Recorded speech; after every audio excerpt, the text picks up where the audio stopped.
noches. Continuamos con la segunda ponencia. Esta estará a cargo del doctor Enrique Varela desde México.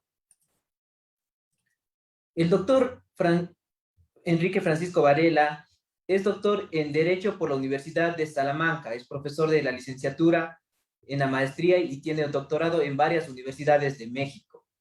El doctor se encuentra con nosotros. Muy buenas noches, estimado doctor. Tiene el uso de la palabra. Muy buenas noches, mi estimado. ¿Cómo estás, doctor? Igual a todo el auditorio. Les mando un abrazo desde México.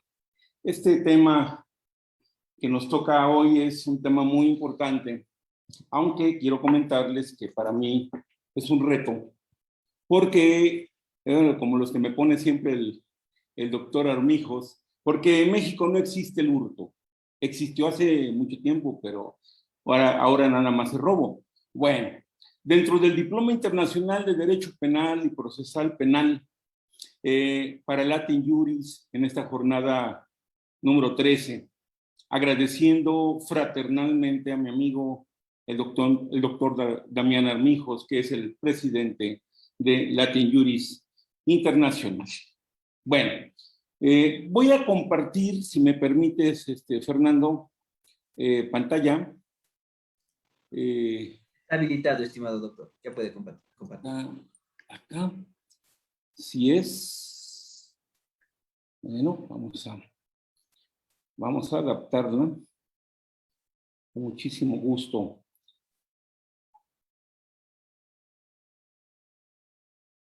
Bien, vamos a magnificarla. Listo. ¿Qué me puedes decir, Fernando, si la observan? ¿Si la ven bien? Sí. Sí, correcto, doctor. Sí, se perfecto. puede. Ok, como les comentaba yo, es un reto porque no existe el hurto aquí en México, pero bueno, existe el robo.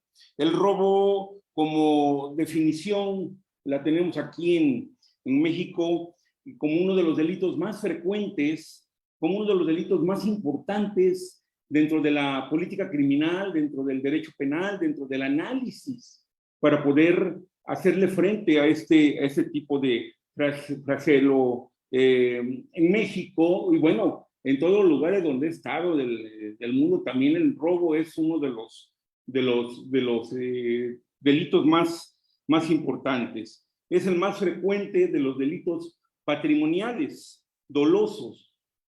Consiste en el apoderamiento ilícito de un bien mueble, en desapoderar, en desposeer de la cosa a quien la tiene en su poder a título de dueño o poseedor para trasladarla a la esfera material del poder activo. Generalmente el activo va hacia la cosa cuando no tiene, a diferencia del abuso de confianza, en que la cosa es entregada al activo a virtud de confianza, y también se distingue del fraude en que el bien entregado voluntariamente por el pasivo en razón de un engaño o aprovechamiento del error, ¿sí? Pues los elementos del tipo apoderamiento, cosa ajena, mueble, en fin, bien jurídico protegido, pues es el patrimonio, ¿sí? Bueno, eso es por cuanto hace a lo que tenemos en México,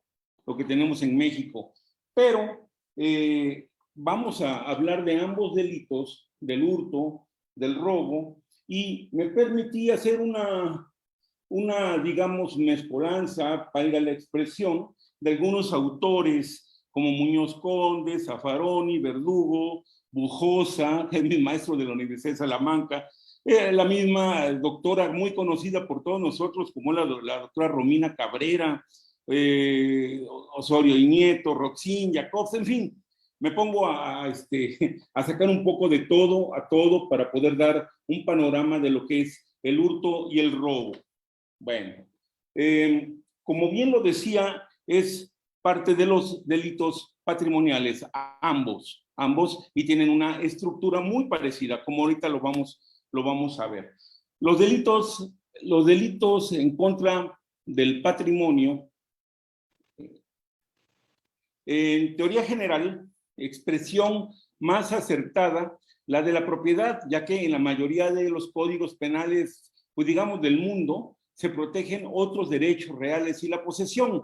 Es posible, no me atrevo a confirmarlo fehacientemente, pero el robo el robo y el hurto son los delitos más, digamos, frecuentes en todo el mundo. Se tutelan los bienes patrimoniales en sentido estricto, la propiedad, la posesión, los derechos reales, las obligaciones, y también se protegen otros bienes que afectan el orden económico con trascendencia social. Como les decía Muñoz Conde, dice que estos podrían reconducirse a los delitos patrimoniales clásicos, tales como la estafa, alzamiento de bienes, falsedad, en fin. No hablo, les digo, exactamente de México, quizá me baso un poco más en lo que es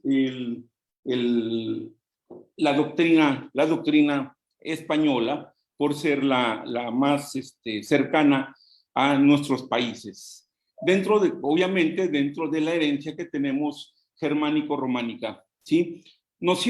Algunas nociones, por ejemplo, de cosa, todo objeto del mundo exterior. Todo objeto del mundo exterior. Todo objeto corporal que tiene un valor, la noción jurídica, económico y que es susceptible de apropiación.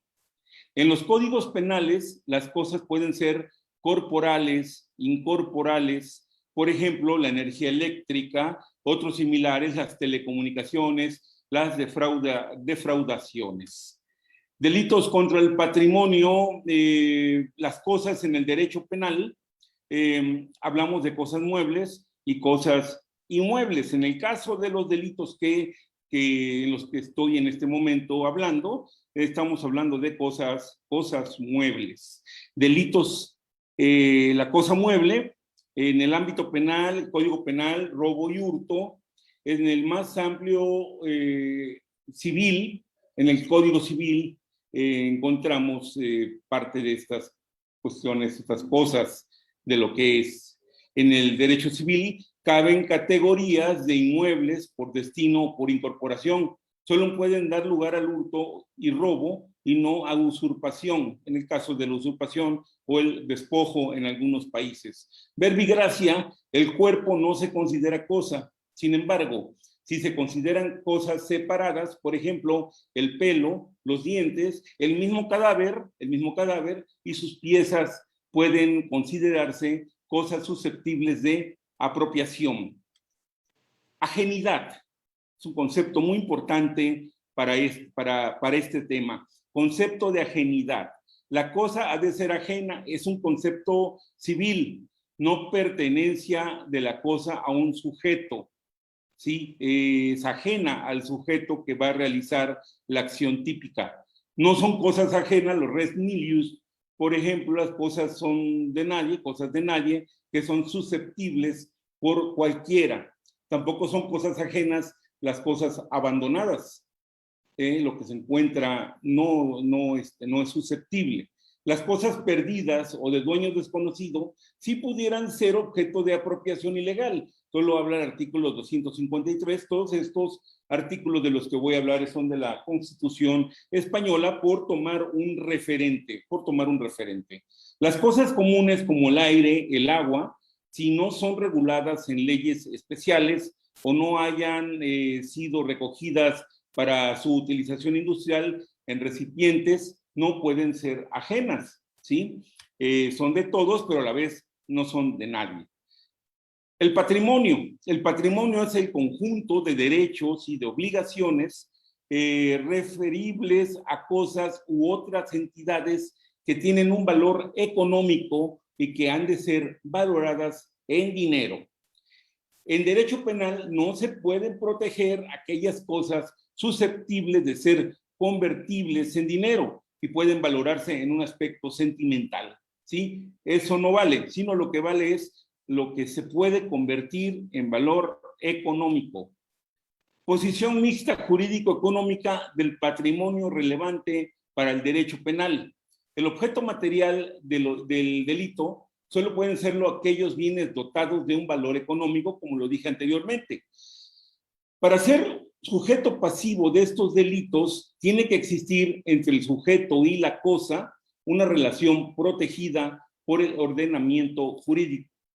Perjuicio patrimonial es toda aquella disminución económicamente evaluable del acervo patrimonial que corresponde a una persona. Ese detrimento que va a dar que se va a dar por motivo de del apoderamiento ilegal de la cosa. Delitos contra el patrimonio, delitos patrimoniales, de enriquecimiento, de apoderamiento, tomando una cosa mueble, el hurto, el robo, el hurto de uso de vehículos de motor. Hurto. Vamos a ver qué es el hurto, qué es el robo, y después vamos a dar particularidades. El hurto, el sujeto activo se apodera de una cosa mueble trasladándola materialmente a su esfera de dominio. Cuando haya fuerza o violencia, se habla de robo. Es ahí donde partimos en la diferencia y donde muchas personas dicen que el robo es un hurto con violencia. Pero bueno, ahorita llegamos a ese momento. Hurto propio, el artículo 234 del Código Penal Español, estructura básica del delito de apoderamiento, el que con ánimo de lucro tomare las cosas muebles ajenas sin la voluntad de su dueño. Será castigado como reo de hurto con la pena de prisión de 6 a 18 meses si la cuantía de lo sustraído excediese de los 400 euros. Este mismo artículo, en su párrafo segundo, nos dice que se castigará con la misma pena al sujeto que realice en el plazo de 1 año 4 veces la acción descrita en el artículo 623 del mismo código, siempre que el montante de las infracciones sea superior al mínimo del delito. Aquí hablamos de que, bueno, también una persona no puede estar comete el delito sin ser sancionada antes de los 400 euros. Puede ser hasta 4 veces la acción descrita en el mismo Código Penal. El artículo 235 habla del tipo agravado del hurto, que ya es una prisión de 1 a 3 años, tomando en cuenta que este Código Penal pues en realidad sí hay una proporcionalidad como principio de partida del derecho penal, ¿sí? La proporcionalidad de la pena. Entonces, en algunos lugares, bueno, se maximiza, en este caso, de 1 a 3 años de prisión, cuando se sustraigan cosas de valor artístico, científico, cultural e histórico.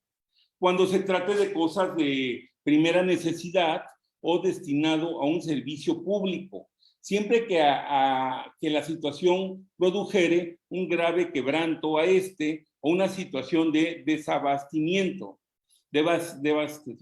Ok. Cuando revista especial gravedad, atendiendo al valor de los efectos sustraídos. Cuando ponga a la víctima o a su familia en una grave situación económica o se haya realizado abusando de las circunstancias personales de la víctima. Objeto material, la cosa mueble ajena. Concepto funcional que no coincide con el concepto civil.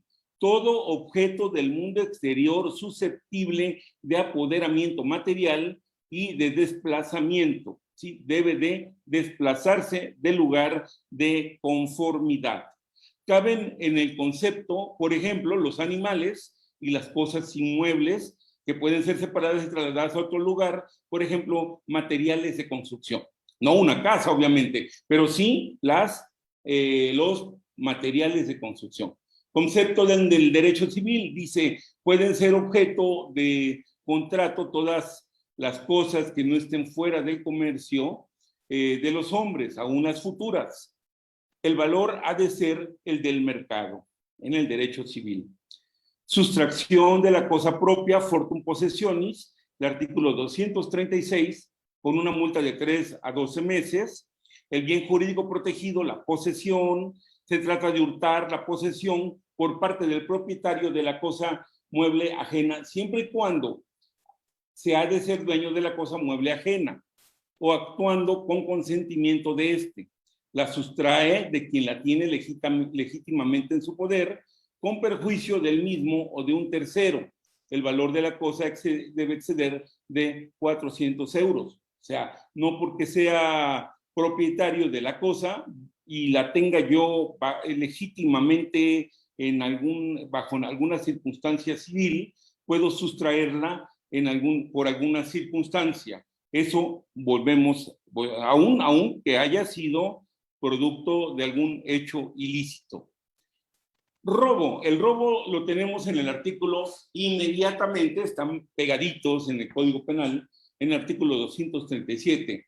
Se trata de un hurto, pero utilizando fuerza en las cosas o violencia o intimidación en las personas. Son reos de robo los que con ánimo de lucro se apoderan de las cosas muebles ajenas, empleando fuerza en las cosas para acceder al lugar donde éstas se encuentran, o fuerza o intimidación a las personas. Robo con fuerza en las cosas, el artículo 238. Tipo básico, concepto legal de fuerza en las cosas. Los que ejecuten el hecho cuando concurre alguna de las circunstancias siguientes. Escalamiento, es un acceso o salida a un lugar o de un lugar por la vía distinta a la normal, por ejemplo, la azotea, la terraza, algún pasillo, alguna servidumbre, en fin. Si se utiliza solo para salir, no puede haber robo con escalo. Por ejemplo, el hombre araña que va a un tercer piso, entra a la ventana y sale por la puerta. Robo, seguimos con el robo. Fractura externa, rompimiento de pared, techo, suelo o fractura de puerta o ventana. 3, fractura interna, fractura de armarios, arcas u otra clase de muebles u objetos cerrados o sellados, o forzamiento de las cerraduras o descubrimiento de las claves para sustraer su contenido, sea en el lugar del robo o fuera del mismo. Es una novedad el descubrimiento de claves, ¿sí? Tenemos que irnos amoldando a la modernidad, como todo, como es el derecho penal. Una crítica, fuera del lugar del robo sería hurto. Si no se abre el cofre, sería simplemente tentativa. Si lo abre, entonces se consuma el robo. Uso de llaves falsas. Todo medio de abrir algo que no sea habitual o utilizado, autorizado por el propietario. El artículo 239 define lo que es llave falsa. Por ejemplo, las ganzúas u otros instrumentos análogos, las llaves legítimas perdidas por el propietario u obtenida por algún medio que implique una infracción penal. Cualquiera otro que no sean las destinadas por el propietario para abrir la cerradura violentadas por el reo. Se consideran llaves falsas, por ejemplo, también las tarjetas magnéticas o perforadas y los mandos o instrumentos de apertura a distancia. Si la llave se encuentra en un lugar visible y prácticamente a disposición de quien la toma del hurto. Utilización de los sistemas específicos de alarma y de guarda. Por ejemplo, verbigracia, sujeto que envenenan a los perros guardianes cuando para robar un cuadro de una propiedad, ¿sí? Se deshacen de los perros para poder lograr su cometido. El artículo 240 nos habla de la penalidad del robo cuando fuerza las cosas. El 241 es un tipo agravado de robo con fuerza en las cosas cuando se observe alguno de los requisitos siguientes. Por ejemplo, cuando se sustraiga cosas de valor artístico, histórico, cultural o científico, cosas de primera necesidad o destinadas al servicio público y se ocasione el quebranto de este o un grave desabastecimiento. Cuando exista una especial gravedad en atención a los efectos sustraídos y se produjeren perjuicios de especial consideración, cuando se ponga a la víctima y a su familia en una grave situación económica o se haya abusado de las condiciones personales de la víctima, o el robo se cometa en casa habitada, edificio o local abierto al público o cualquiera de sus dependencias. Robo con violencia o intimidación, ya hablamos un poquito más del agravamiento del tipo básico. Tipo básico, el culpable de robo con violencia o intimidación en las personas será castigado sin perjuicio de responder por los actos de violencia física que realice. Violencia, actuación física sobre la víctima. Intimidación, la vis compulsiva. Puede ejercerse sobre el sujeto titular de una cosa u otro de un tercero. Lo importante es que se doblegue la voluntad, que se doblegue su voluntad, ¿sí? La fuerza, absoluta fuerza humana irresistible que se da hacia una persona violentando su sustantividad.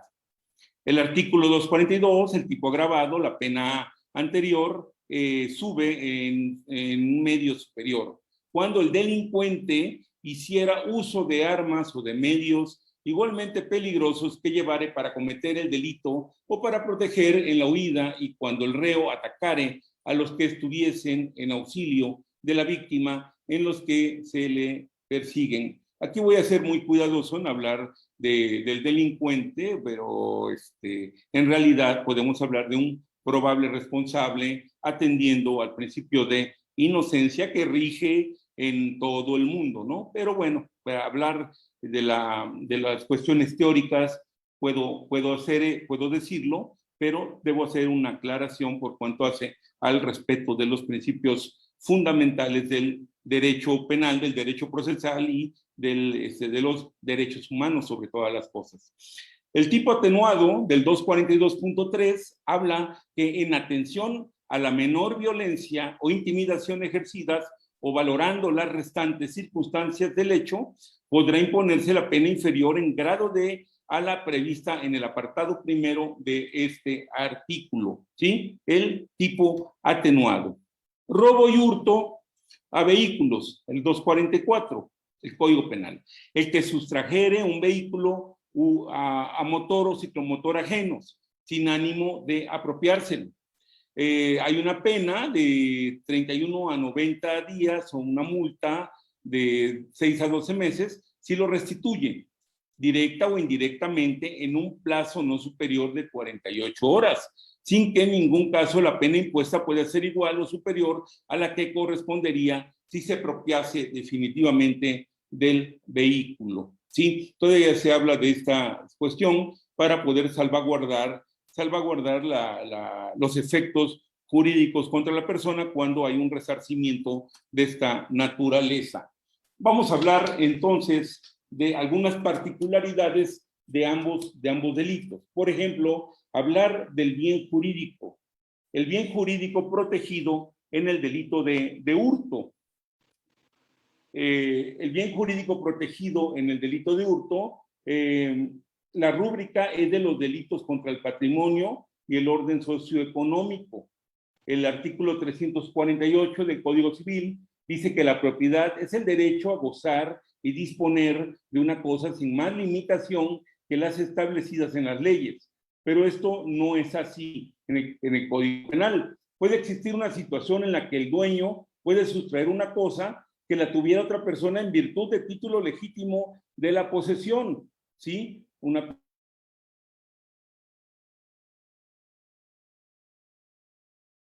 Legítimamente la cosa, y por alguna circunstancia esta persona la sustrae y puede haber un ejercicio indebido de este tipo de situaciones y cometerse un delito.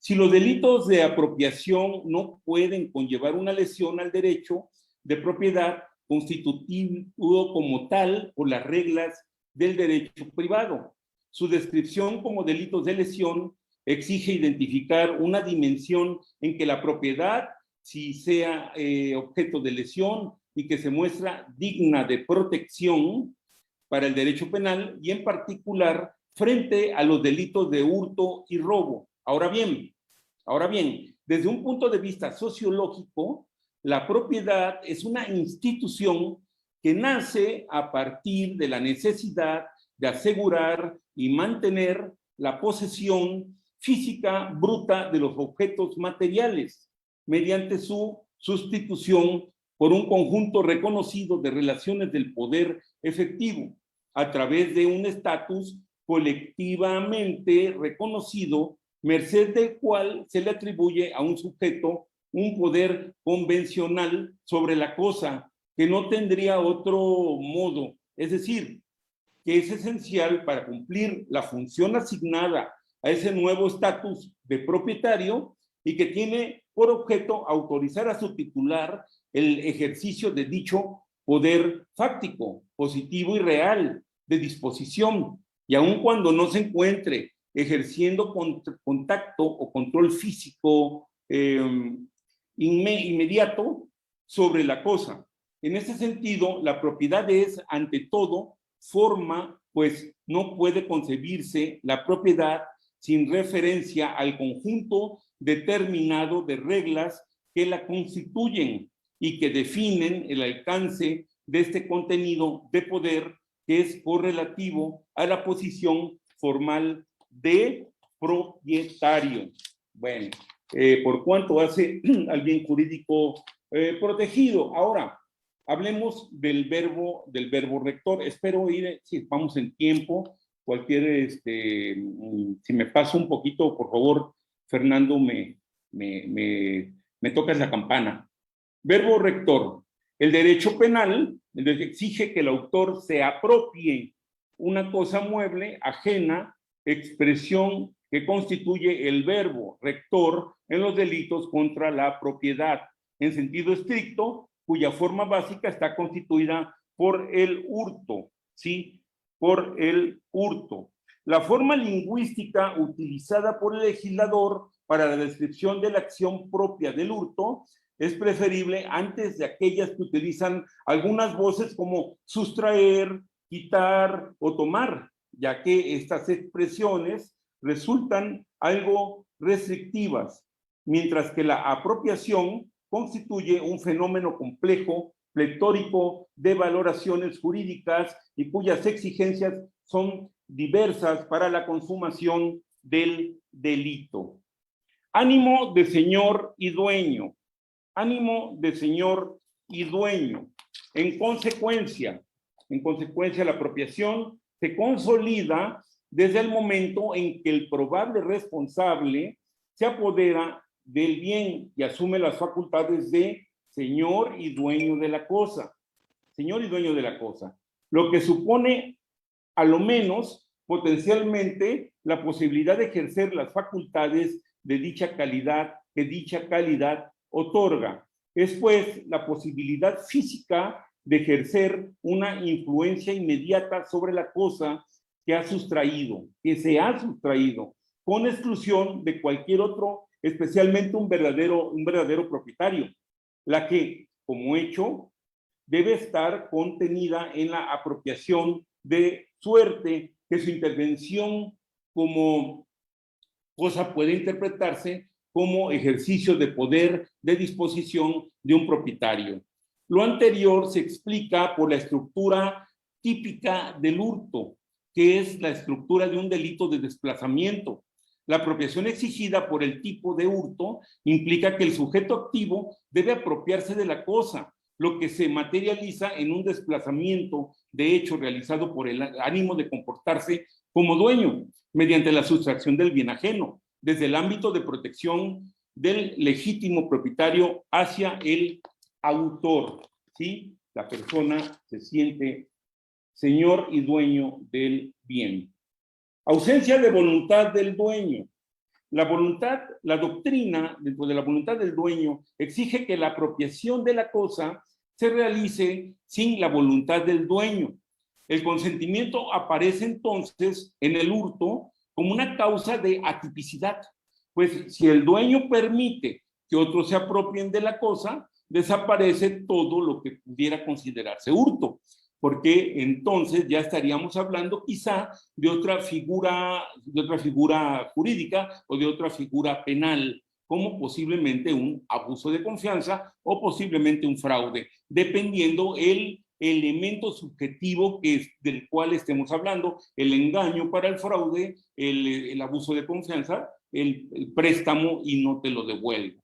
La razón más obvia es que estas hipótesis del consentimiento constituye un acto de disposición, o sea, de transmisión del dueño que excluye la responsabilidad penal que también se apodera del bien, de modo que dicho acto de disposición el autor no responde. El consentimiento puede ser expreso o tácito, con tal de que sea reconocible externamente, como cuando la gente toma la cosa en presencia del dueño, quien no afecta y no efectúa manifestación alguna en contra de dicha actividad, pudiendo hacerlo y también que concurra el momento de verificarse la acción, pues el concedido con posterioridad es irrelevante desde el punto de vista del derecho penal. Entonces estaríamos ante la voluntad del dueño y entonces nos estaríamos hablando de la tipificación del delito o del encuadramiento de la conducta al tipo, o sea, la tipicidad, y estaríamos hablando de que el principio de taxatividad no podría llevarse a cabo y sobre todo el principio de legalidad se quebrantaría. Ánimo de lucro. El ánimo de lucro. El derecho penal exige que la gente se lucre, ánimo que debe concurrir con el agente al momento de llevar a cabo el comportamiento típico. La doctrina identifica este elemento como la intención de obtener una ventaja o beneficio económicamente apreciable de la cosa, sea para enriquecerse o evitar un empobrecimiento, beneficio que puede ser para sí o para un tercero. Para que un hecho sea considerado como constitutivo de hurto o robo, no basta con que el culpable se apropie de una cosa de otro, con violencia, sin violencia, dependiendo del caso, sino que al mismo tiempo es menester que al hacerlo no le guíe más propósito que llevar a su patrimonio lo que pertenecía a otra persona, con el consiguiente beneficio que esto habría de reportarle. Y por tanto, si faltare uno de estos elementos, el acto realizado no puede ser considerado como hurto o como robo, dependiendo del caso, y también podría ser que no se considere dentro de los delitos o de la familia delictiva de los delitos contra el patrimonio o contra la propiedad. Ausencia de violencia o intimidación en las personas o de fuerza de las cosas. Al señalar los elementos del delito de hurto, el derecho penal exige que la acción de apropiación se lleve a cabo sin que se recurra a la violencia o intimidación considerada en el robo con violencia o intimidación de las personas, y también sin el empleo de la fuerza propia del robo con fuerza de las cosas. El hurto se llega por descarte, una vez que se ha comprobado que la acción de apropiación ha sido realizada sin recurrir a alguno de los medios comisivos alternativos. La violencia y la intimidación son medios coercitivos de la comisión de acción de apropiación, esto es, deben usarse para producir un resultado coercitivo que sea objetivamente idóneo para posibilitar la realización de la acción de apropiación. Vamos conforme al dicho precepto, la realización típica compleja de medio a fin requerida por el robo puede ser conforme al constreñimiento a entregar la cosa, al constreñimiento a manifestar la cosa o el constreñimiento a tolerar la apropiación. Por ende, no se trata de que no se emplee fuerza o intimidación en general, sino que aquella clase de medios coercitivos y la conexión funcional específicamente requerida por el legislador y que vinculan al atentado contra la libertad injusto de coacción, al atentado contra la propiedad injusto de hurto. Objeto material. El objeto material sobre la que ha de recaer físicamente la apropiación ha de ser una cosa corporal, mueble, ajena y susceptible de una apreciación pecuniaria, como lo dijimos anteriormente. A continuación examinaremos una de estas características, atendiendo al hecho de que la conducta típica, atendiendo al hecho de que nuestra conducta típica consiste en apoderarse de una cosa mediante sustracción, la doctrina uniformemente concuerda en que solo las cosas corporales son susceptibles de ser objeto material dentro del hurto, ¿sí? Decíamos que las cuestiones sentimentales no. Todo lo que esté dentro del mercado y que tenga un valor en dinero. Tradicionalmente se ha entendido que son cosas corporales, aquellas cosas que tienen un ser real y pueden ser percibidas por los sentidos.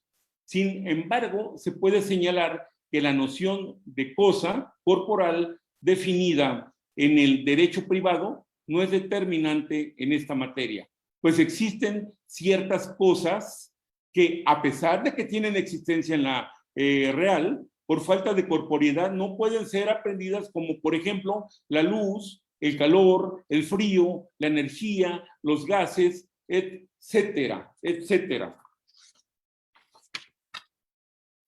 Delito de mera actividad o delitos de mera actividad. El examen de estas etapas del desarrollo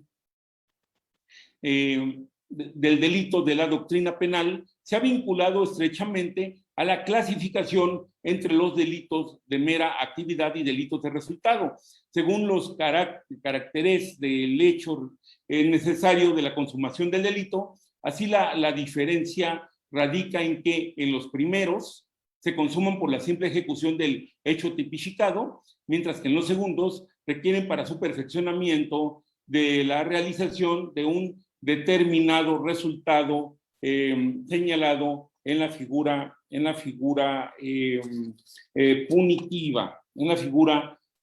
punitiva. La relevancia de estos es una distinción para la determinación de los distintos grados del iter criminis. Consiste en que la mayoría de los autores considera que los delitos de mera actividad no cabe la frustración, en virtud de que esta clase de delitos completa su ejecución de la conducta típica y equivale a la realización del tipo, esto es, a la consumación. Por consiguiente, de acuerdo con la posición doctrinal tradicional sobre la materia, solo en los delitos de resultado sería posible apreciar la hipótesis de la frustración.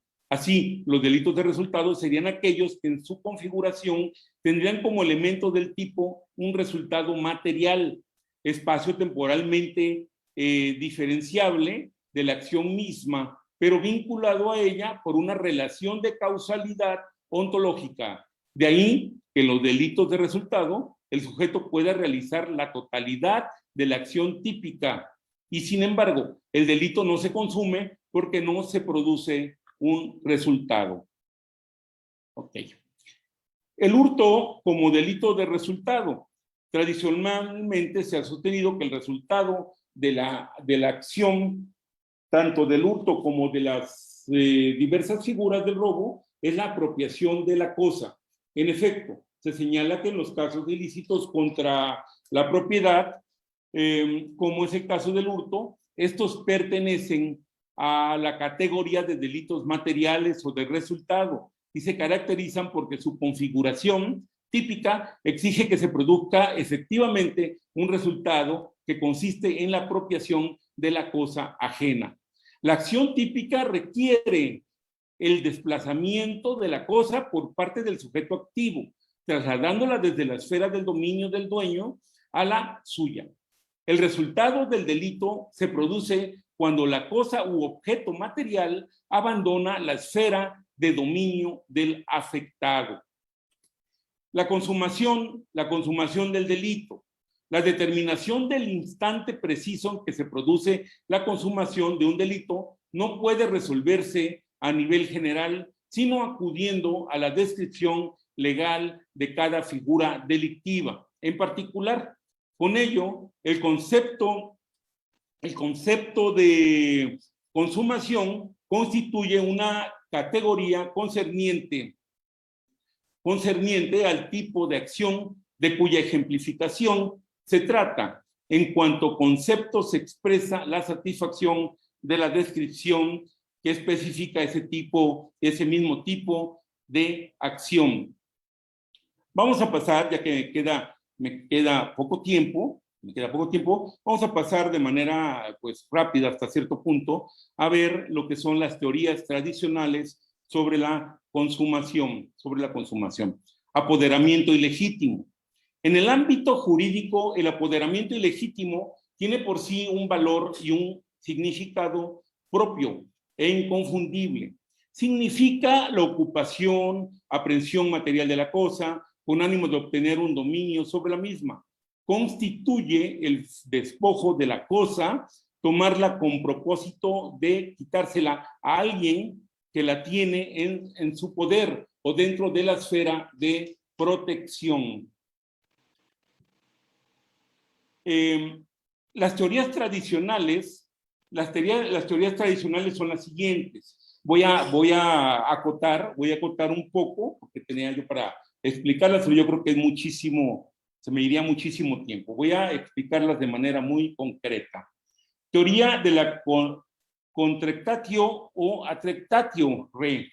El apoderamiento legítimo se consuma con el mero tocamiento de la cosa por parte del sujeto activo.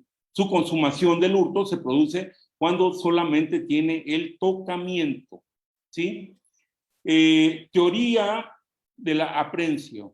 Teoría de la aprehensión re. El apoderamiento se consuma con la simple captación material de la cosa por parte del sujeto. En este caso ya hay una aprehensión o tomar materialmente el objeto. Teoría de la motio. Teoría de la motio re. Se consuma el apoderamiento con la simple remoción del sitio en cual el poseedor la mantenía, porque se va de la zona de protección, la esfera de protección, hacia la esfera de la persona que está cometiendo el ilícito. Teoría del ablatio. Implica el traslado de la cosa y quitarla de la esfera de vigilancia del poseedor, superando las medidas defensivas o precautorias arbitradas por este. Teoría del illatio. El illatio re. Por último, es necesario el resguardo de la cosa, o sea, llevarla al lugar del destino tenido en vista por el autor. Dentro de la perpetración del iter criminis, pues se tiene como objetivo pues resguardar la cosa ya en un destino diferente del que estaba anteriormente dentro de la esfera de protección del dueño verdadero. Teoría de locupletatio. Teoría de locupletatio re, además del desapoderamiento de la cosa, como el ablatio re, la consumación necesita del aprovechamiento de la cosa por parte del sujeto activo. Puede ser para uso o patrimonial, cualquiera de las dos. Ahora, existen unas teorías actuales, la teoría de la extracción de la esfera de custodia, la teoría de la ruptura de custodia y constitución de una nueva custodia, y otra llamada la teoría de la disponibilidad. Teoría de la extracción de la esfera de custodia. No basta para la perfección de la acción que el hurtador remueva la cosa del lugar donde se encuentra o se desplace físicamente en ella, y en uno u otro no logra extraerla fuera de la esfera de protección o custodia del tenedor. Teoría de la ruptura de la custodia, constitución de una nueva custodia. La consumación del delito de hurto se produce con la ruptura de la custodia y la constitución de una nueva custodia sobre la cosa realizadas con ánimo de apropiación. O sea, en pocas palabras, pasa de un dueño al otro dueño o al otro que se cree dueño que realiza la conducta típica. Teoría de la disponibilidad. El delito de hurto se consuma cuando el delincuente se encuentra fácticamente en condiciones de ejercer la facultad de disposición, en lato sensu, en el más amplio sentido, obviamente. Entonces, esta es la teoría de la disponibilidad dentro de las teorías actuales de consumación del hurto y del robo. Bueno, hablo del robo hormiga, quería yo ampliar en ese sentido, pero el tiempo se me agota. ¿Sí? Que es el robo hormiga, es para hablar muchísimo, pero bueno, denominación referida a los delitos de hurto sobre las especies de escaso valor, aquecidos en un interior de grandes tiendas de departamentos, supermercados y además locales comerciales semejantes, cuya alta frecuencia durante los últimos años resulta alarmante. Bueno, muchas gracias por su atención. En realidad son temas muy actuales, son temas muy antiguos también, porque nos ponemos a ver dentro de las 12 tablas, la compilación justinianea, todo el derecho romano, el derecho alemán, el derecho español, en fin, hasta nuestros días, que tiene que irse ajustando a la realidad social. Y concluyo diciendo lo que comenté desde el primer momento, que son tipos penales que son los tipos penales, sin temor a equivocarme, ¿sí? Más frecuentes en todas las latitudes del mundo. Casi lo puedo asegurar. Pero bueno, ya es opinión de cada quien, pero les puedo asegurar que el robo, el hurto, o como se llame en los diferentes países, son tradicionales, ¿sí? Obviamente vergonzosamente lo digo, y ha habido muchas políticas criminales que han tratado de echar abajo esto o de disminuirlo. Tal es el caso, por ejemplo, en Nueva York, de la tolerancia cero, una política criminal que sí disminuyó los robos pequeños, pero como sabemos también fracasó por cuanto hace a la delincuencia grande, a la delincuencia mayor, a los delitos de alto valor, de alto engranaje, ¿no? Como la delincuencia organizada, el tráfico de órganos, el tráfico de personas, en fin. Pero bueno, eso será para otra ocasión. Es cuanto, doctor Fernando, mi participación. Bien, muchísimas gracias, estimado doctor Varela, por tan magnífica exposición. A continuación, vamos a dar paso a las preguntas. Las personas que tengan preguntas acá en la sala de Zoom pueden levantar sus manos. Igual el equipo estará pendiente de las preguntas que salgan en redes sociales. A ver, tenemos la mano levantada de Jacqueline Viter. Tiene la palabra, por favor. Muy buenas noches con todos. Muy buenas noches, estimado doctor. Muchísimas gracias por su ponencia, bastante clara, concisa. Yo tengo una pregunta con respecto sería al hurto y al robo. No sé si en un caso hipotético, por ejemplo, sujeto A aprende medicamentos, sería en estado de necesidad, yo que sé, para su hija, para sí mismo.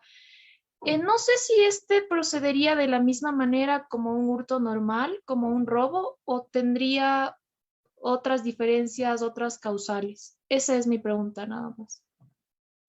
Claro. Bueno, como lo indica Jacqueline, en estado de necesidad, pues estamos hablando de una excluyente del delito, en la cual, pues bueno, dependiendo del país, ¿no? Si puedo hablar de aquí de México, pues bueno, hablamos del robo, y cuando se actúa, por ejemplo, en el caso del robo de medicina porque en realidad tiene alguien, uno a punto de morir, o en estos casos ahorita de la pandemia, por ejemplo, pues bueno, se efectúa o se establece una excluyente de incriminación dentro de la antijuricidad, o sea, como causa de justificación, lo has comentado, ¿sí? Y bueno, pues no hay delito, ¿no? Ya no hubiera antijuricidad, independientemente de que fuera hurto. En este caso, si nos vamos a la legislación española, o no me atrevo a hablar de la legislación ecuatoriana, peruana, eso porque la verdad pues no las conozco al 100%, pero estaríamos hablando de un hurto porque no hay una violencia, ¿sí? Pero bueno, no llega a hurto porque no olvidemos que como causa de justificación, pues excluye la antijuricidad y por tal motivo, pues no llega ni siquiera a resaltar la culpabilidad.